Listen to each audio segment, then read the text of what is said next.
how to turn on or turn off Nearby NFC services on the Samsung Galaxy S25, S25 Plus, Edge or Ultra.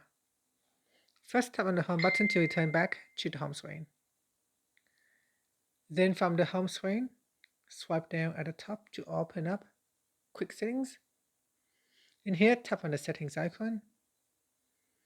Next, we then scroll down and then tap on Apps.